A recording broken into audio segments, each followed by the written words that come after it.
1, 2, 3, 4. Screen time, screen time, screen time, screen time. It's my screen time too. Screen time, screen time. Hello and welcome to It's My Screen Time Too, the podcast where two moms review the best and worst in children's programming, from Netflix reboots and YouTube shorts to Disney classics and Pixar blockbusters. We watch, you listen.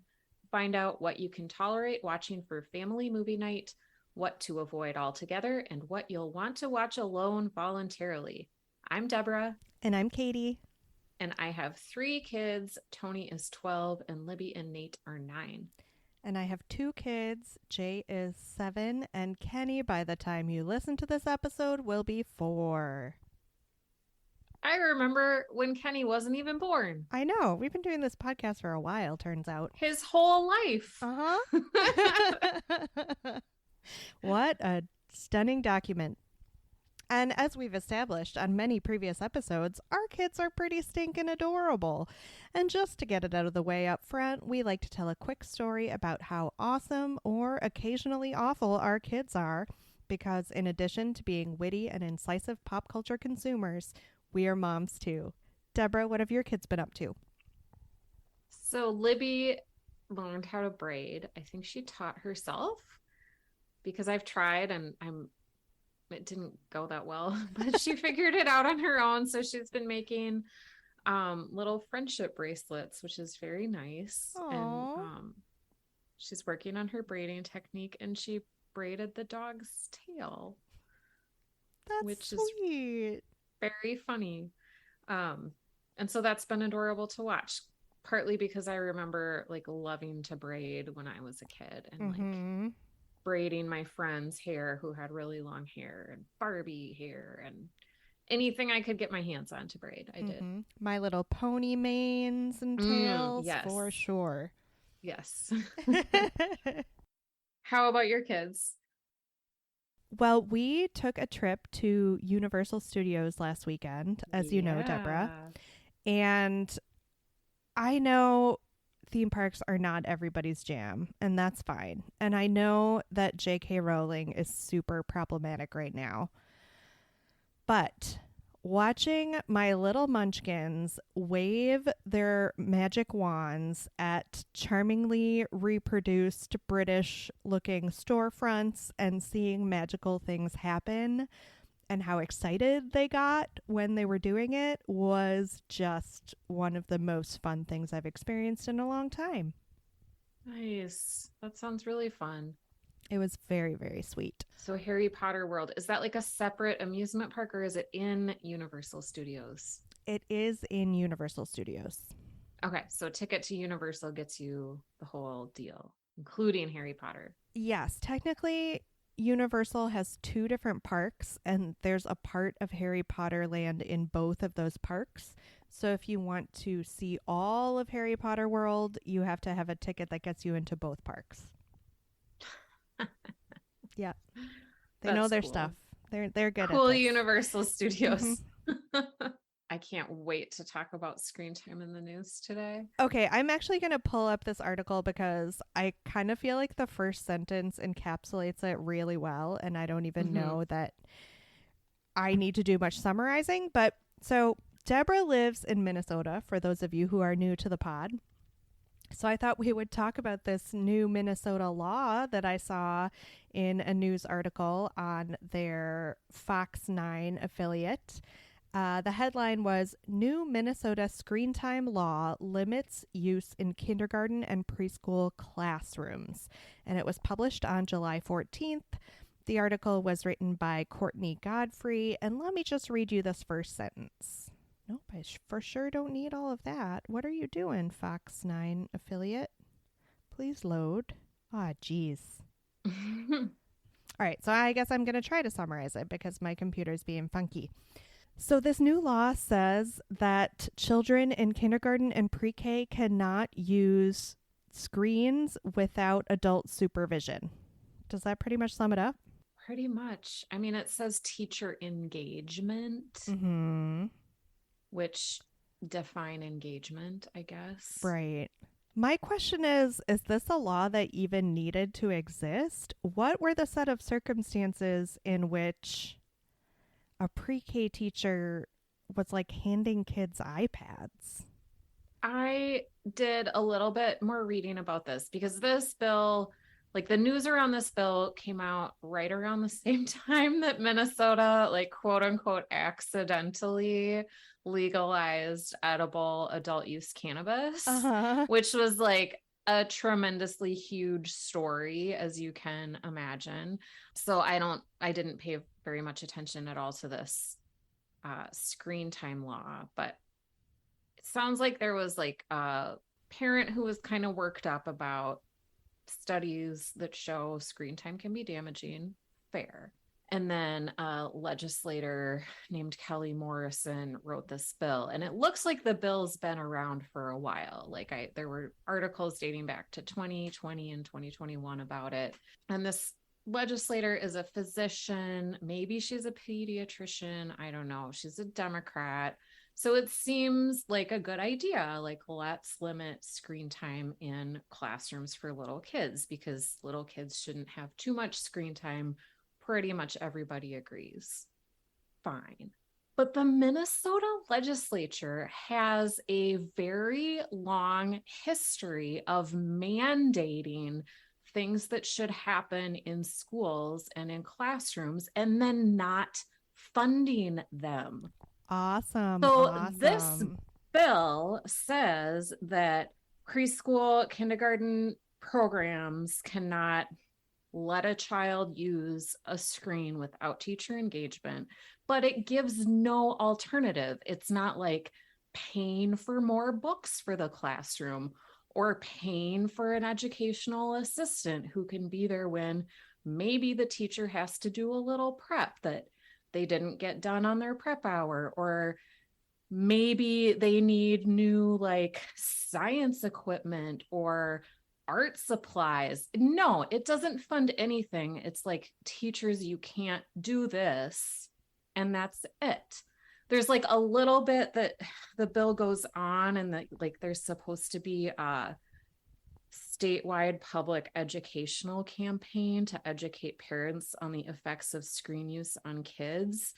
And there's a little bit of language in this bill about they have to match every public dollar with a private dollar, which I'm not versed enough in how bills are authored to know what that's all about. But I do know that this bill doesn't provide any additional funding or guidance for teachers. And I don't think that teachers are being lazy and giving kids screens just because they don't want to work hard, which is what this bill implies. Yeah.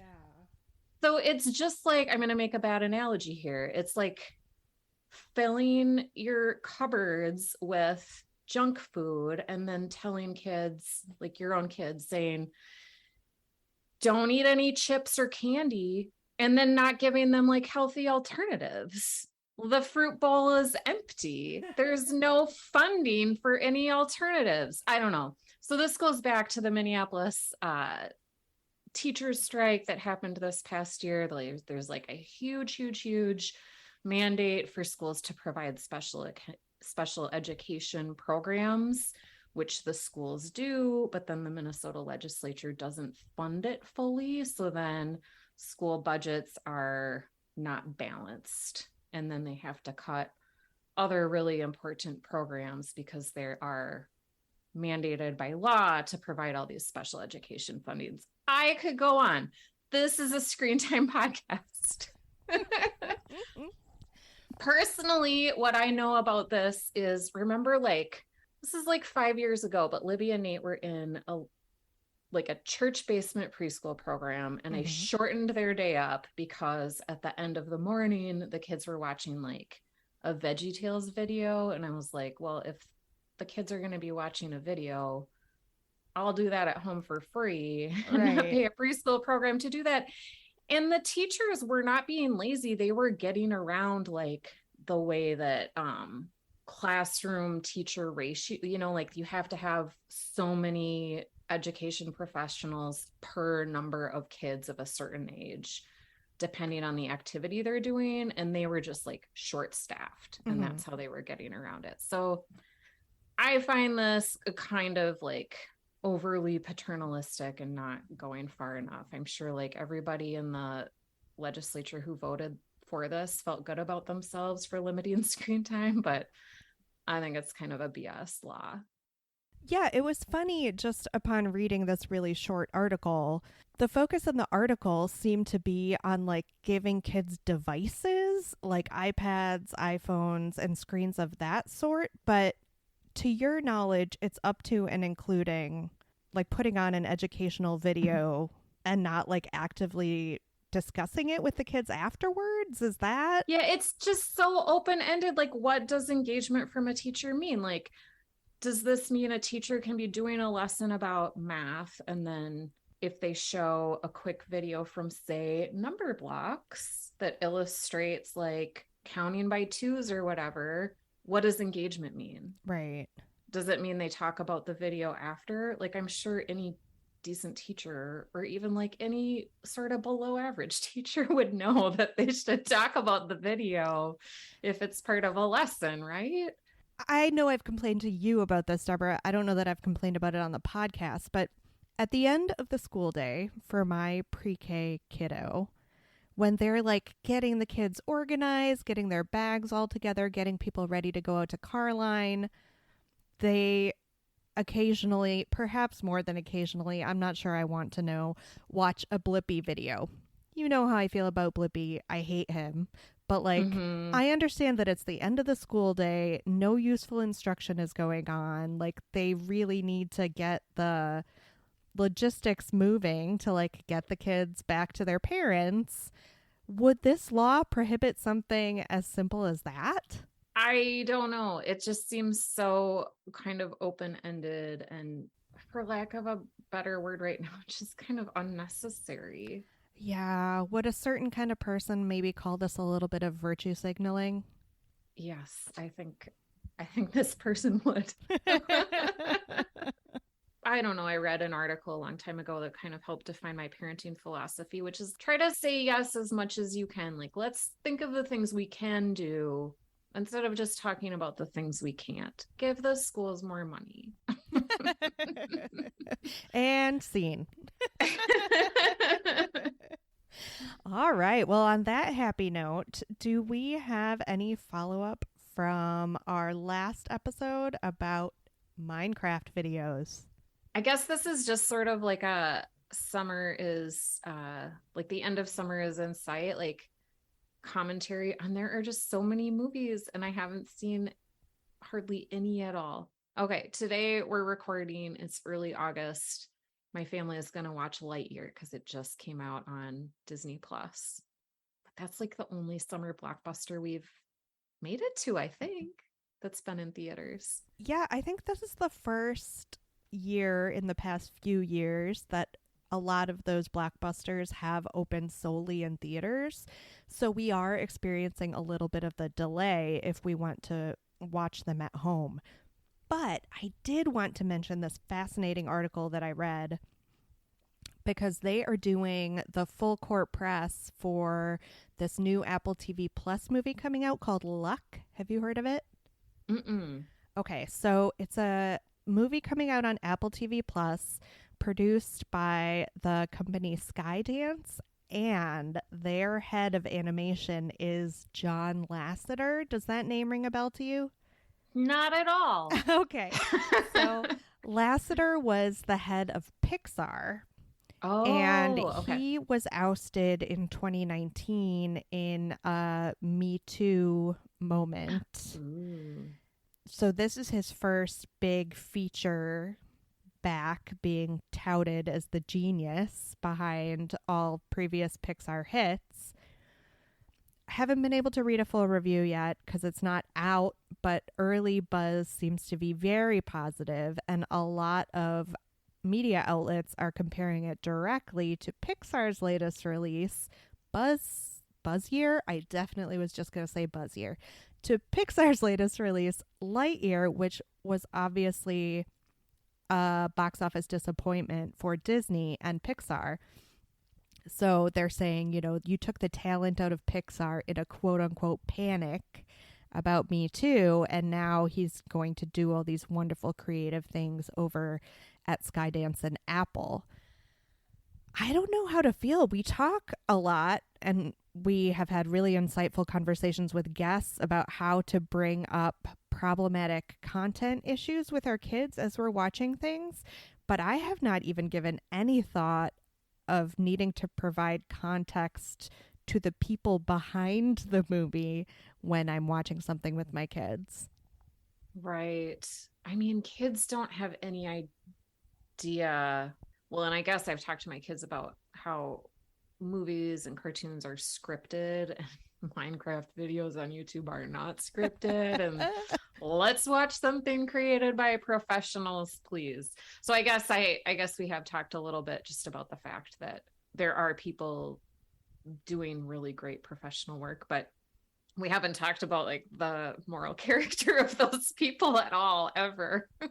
Does it give you any pause about potentially seeing this new movie? Do you think you'll watch it with your kids? I need to find out more about this Me Too story. It sounds juicy. Yeah, I mean, I won't take too much time away to talk more about it, but it's an interesting conundrum because everything I have read so far has led me to believe that Luck will truly be the better movie. Yeah. Certainly compared to Lightyear. And it's unfortunate that we have to consider these outside factors as well. Yeah, I mean, you mentioned J.K. Rowling earlier when you were talking about Universal Studios, and like it is really terrible, but I guess I've just compartmentalized her IRL turf rhetoric and just completely segmented the Harry Potter universe away from that. Yeah. For better or for worse, I don't know. Stay tuned to this space, listeners. I'm sure we will be talking about Lightyear and or Luck or possibly both in the future as we're able to catch up on them. And we'll have some more to say about John Lasseter and the complicated feelings he engenders. Should we move on to today's topic? Let's talk zombies 3. This is our first trilogy. Call us whatever you want, but you can't say we're not completists. We reviewed the first Zombies movie in episode 32 and its sequel Zombies 2 in episode 77. And Zombies 3, we had to watch it. It came out July 15th this year, 2022 on Disney Plus. It's rated G. We love a G. It's 1 hour, 28 minutes. We love an under 90-minute movie. And this is directed once again by Paul Hain, director of many Disney original movies, as well as the first 2 Zombies. And it was written by the same team as the original and its sequel, David Light and Joseph Rasso. So we're reintroduced to the 2 main characters, cheerleader Addison and her zombie boyfriend Zed, as they plot a way for Zed to get admitted as the first monster ever to attend Mountain College. But their plans are derailed by an alien invasion. You may remember, listeners, Zombies 2 involved a werewolf invasion. So the monster quotient just keeps going higher and higher. So just as in previous installments, after some panic and general hijinks, the folks in Seabrook realized they could accept new and different people into their town. Why did we pick it? Katie would just not let me skip a Zombies movie. Nope, for sure not. For sure not. Let's just jump right in. As with most sequels, and it turns out, wait, what is the word for the third installment? Triquels? No. Okay. As with most sequels and continuations of existing properties, it's hard to consider this one on its own merits, separate from how we felt about the previous 2 installments. But let's give it a try. Did you like this movie? I did. I liked all the Zombies movies, and this didn't feel terribly different or better or worse than the first 2. What did you think? Wow, I thought it was significantly worse than the first 2. And I know I just said I was supposed to be considering it on its own merits. And look, I feel like it's been a while since we reviewed something that required this much of a curve. Because we give a lot of latitude to shows for being made for kids and not for us. Mm-hmm. This is the first time in a while that I really felt, oh, geez, I need to cut it some slack because of its intended audience and not expect to like it as much. Which, if you had asked me if I thought I was going to feel that way about the third installment of a franchise that I've really enjoyed, I would never have expected it. Shoot. So, with that in mind, let's let the comparisons fly. You said this felt very apiece with the other two. Do you have any thoughts about how it stacked up? Well, and now I'm self-doubting myself. But I haven't watched those first two probably since we reviewed them. So I'm just going on memories. I mean, I think the characters are very likable, and even though they're monsters, they're very relatable. And it's kind of like I mean, it's not scary monsters. There are a few scary parts, but like they're funny. And I enjoy Zed. He's kind of got like the actor who plays him kind of has like a Jim Carrey like energy. Mm-hmm. I don't know. I guess I felt like the characters were familiar, the setting was familiar. I do want to talk about the look of the aliens. But I was intrigued and interested in the introduction of a new species. Is that the right word? I guess. So I loved the simplicity of the story in the first Zombies movie. And it was very much written to reflect the situation of segregation in the United States. The zombies were obviously supposed to be the African American community, and it was about, this couple coming together and learning that they could love one another, and as a result, encouraging society to accept zombies as fully human seems like the wrong way to put it, but full members of society. So fast forward to the second movie. Ultimately, the lesson, and spoilers, I'm sorry guys if you haven't kept as close tabs on this franchise as we have.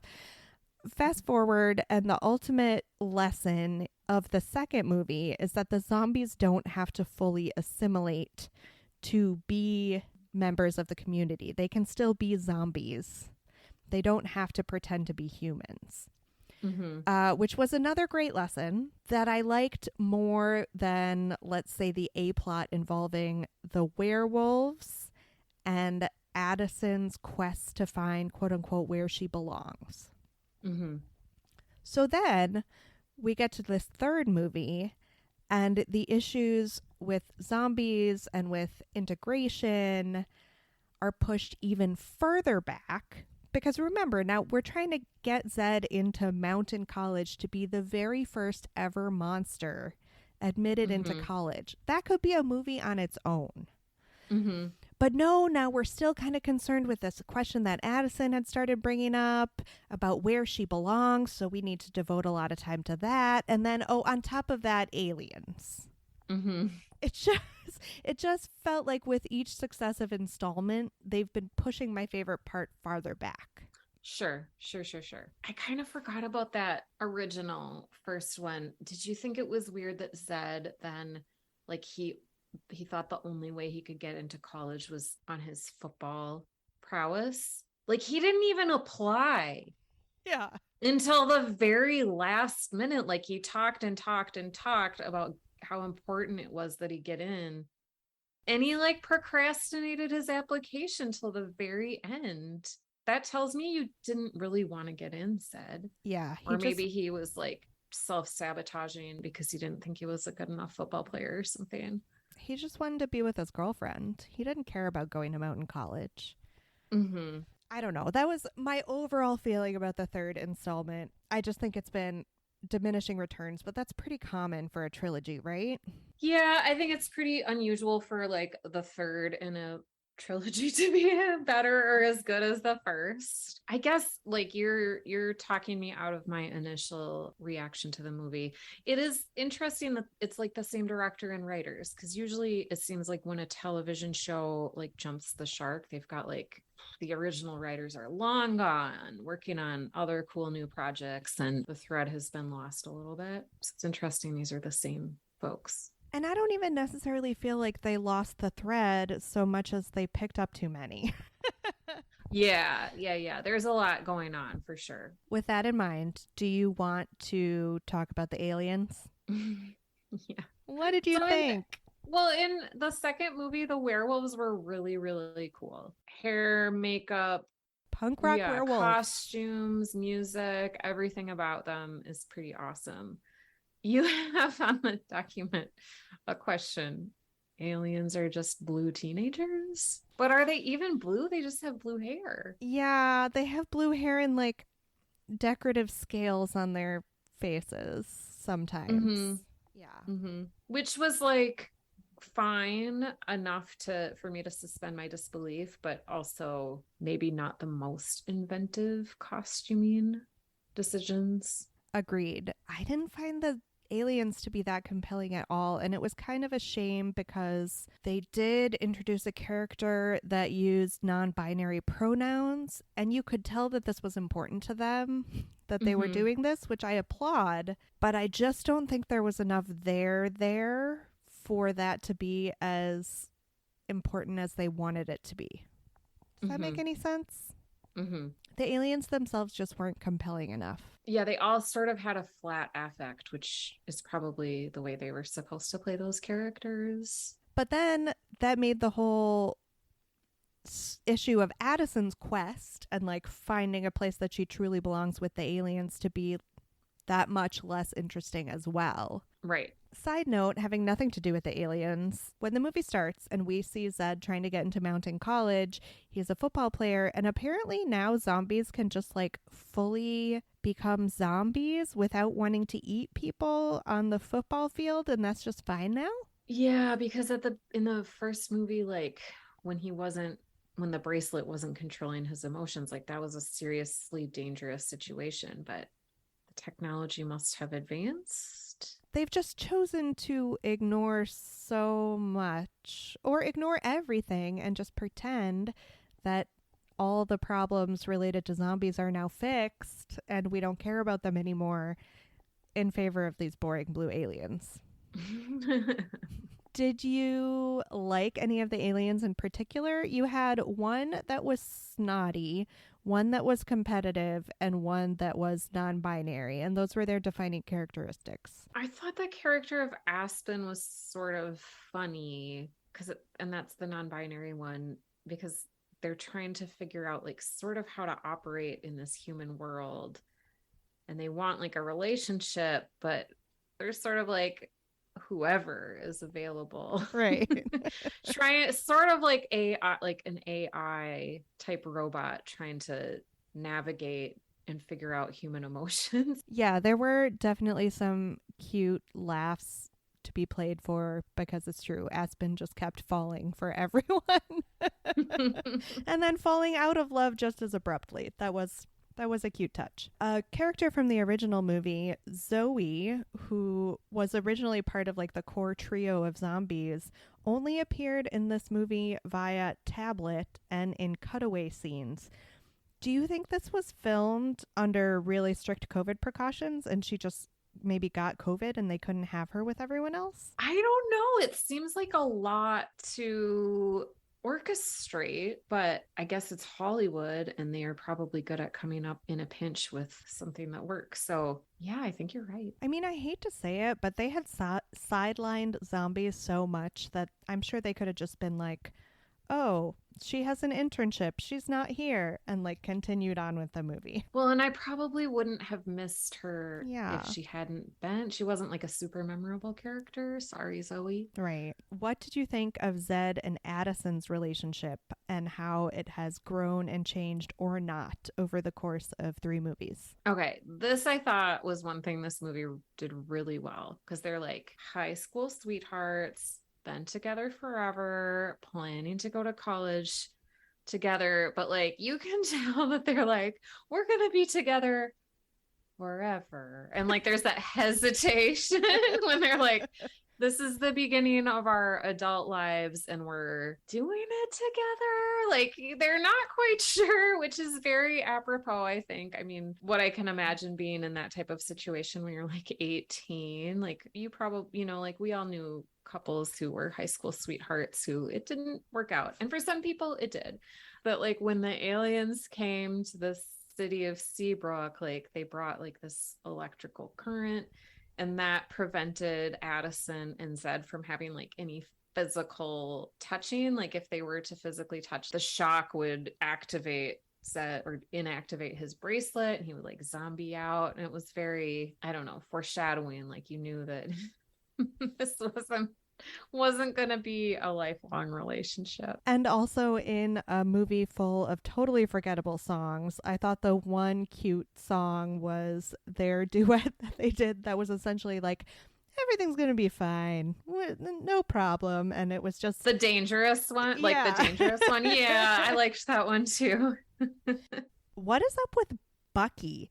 Bucky, if you remember from the first movie, was Addison's cousin. He was like the head cheerleader. And I felt like that role was already kind of overacted. And this time around, he really, really overdid it. In the first movie, Bucky was definitely a primary villain because he was like your head zombie racist. Mm-hmm. In the second movie, he was a foil for Zed in like the quest to become class president, but like his role had become progressively less necessary. And like I said, we just had so many balls in the air in this movie. We could have, looked in the mirror and removed one or two things. Mm-hmm. Did you notice that RuPaul voiced the alien spaceship, who they referred to as Mothership? Would not have noticed that if you hadn't pointed it out. That would have been lost on me. I like that casting choice, though. Well, like I said, they really wanted the presence of this non-binary character to be very important in capital letters. So they were going to do all the stunt casting they could to like highlight that they were taking this position. It's a position I applaud. Mm-hmm. I think RuPaul was probably underused. Yeah, I would have liked to see RuPaul like as the head alien or something. Yeah. In some sort of fabulous alien outfit. Right.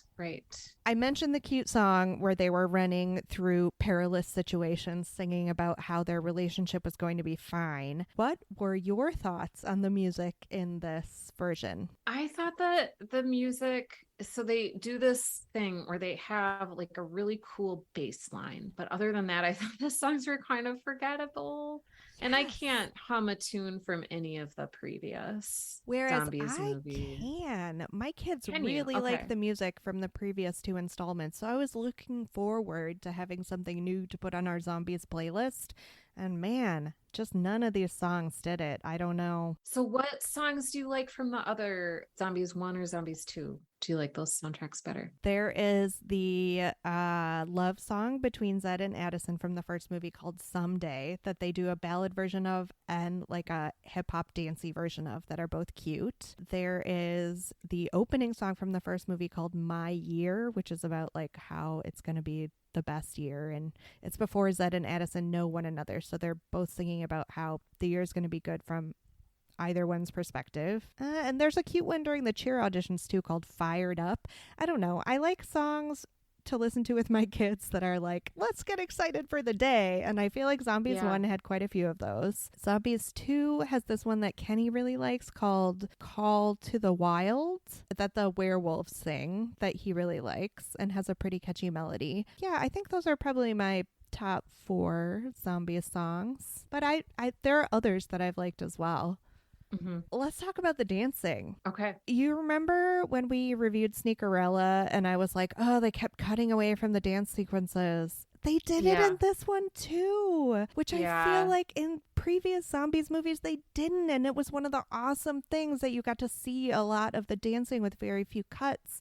And now they're just another musical cutting up their dance sequences willy-nilly. I have been consistently disappointed with like the length of songs and the length of the choreographed dances lately. I know you didn't like the Cinderella Amazon one, but I want more than 90 seconds of a song. Mm-hmm. Can I make an overall observation just to see if you maybe got this vibe too? Please. So we talked a little bit about how maybe they had a lot of COVID restrictions based on when they filmed this, and that's totally understandable. But did you get the sense at all that they were just using their first take on a lot of things?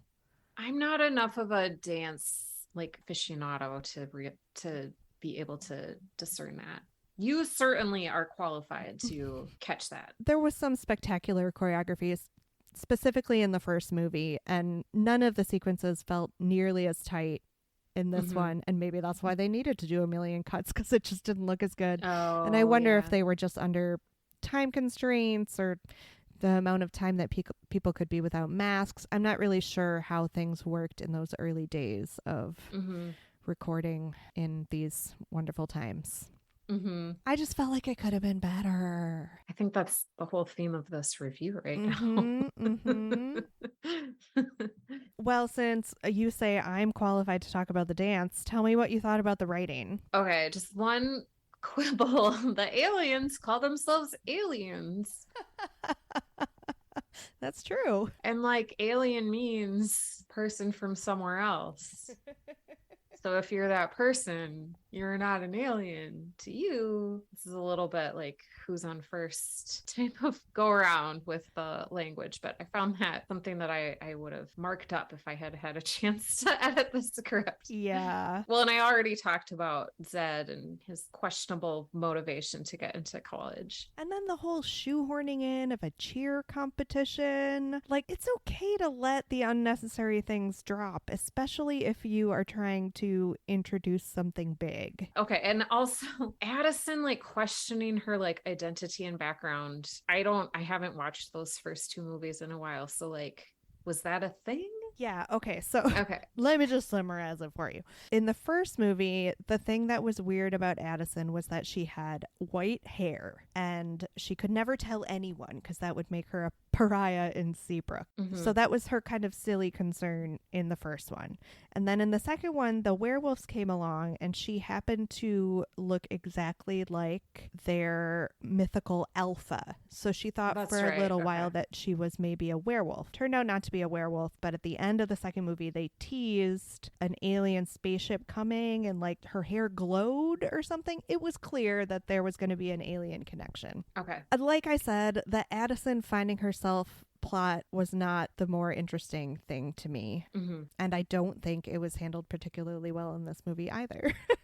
And just to bring things back to Sneakerella, which is the last Disney movie that we did review, it was almost 2 hours long, and we still both enjoyed it on the whole. With all these plot threads going on in Zombies 3, is it possible that 90 minutes wasn't long enough? Am I going against everything I believe right now? You're right. They did try to pack a lot in, and then the choreography and the song numbers suffered for it. So I think they could have added 15, 20 minutes on, and probably we wouldn't have complained about the length. Honestly, no, I'm going to be true to myself and to ourselves and say that, no, they should have cut out plot elements and unnecessary things before they made the movie longer. There, that's my stance. So before we move on to Evergreen, this thought just occurred to me. When we think in our minds about categories of monsters, zombies are surely monsters, werewolves are surely monsters. Are aliens really monsters? Wouldn't it have made more sense to go with like vampires, witches, that category of recognizably humanoid? Because when you ask just in general, are aliens monsters, it's clear that in some situations they are. I mean, look at the Aliens franchise. Those are monsters. But these blue-haired teenagers are demonstrably not. So you're right. I think I would have preferred a more earthly monster. So Evergreen questions. We were able to compare the first Zombies with Save the Last Dance and iZombie. Zombies 2 with the television show High Maintenance. and being human. What adult movie or show were you able to compare Zombies 3 with? The musical number that I said that I liked, the one from this movie, where they were singing about how their relationship was totally fine while expressing the fact that they each had some pretty serious reservations, made me think of nothing so much as the famous / perhaps infamous episode of Buffy the Vampire Slayer in which they did a musical and Xander and Anya had a whole like old Hollywood musical number about how they were nervous about getting married. So that is definitely what came to mind for me with that song for sure. How about you? I thought it was super convenient that the aliens in this movie spoke the same language as everybody in Zebra, which made me not so much compare but contrast with the movie Arrival with Jeremy Renner and Amy Adams, where like the whole movie is like them trying to figure out the alien language, which was a really good movie. I liked that one a lot. Yeah, thanks for reminding me of that one. Were you able to cast the gritty HBO reboot just for a fun flashback for Zombies? We liked the casting duo Channing Tatum and Sutton Foster.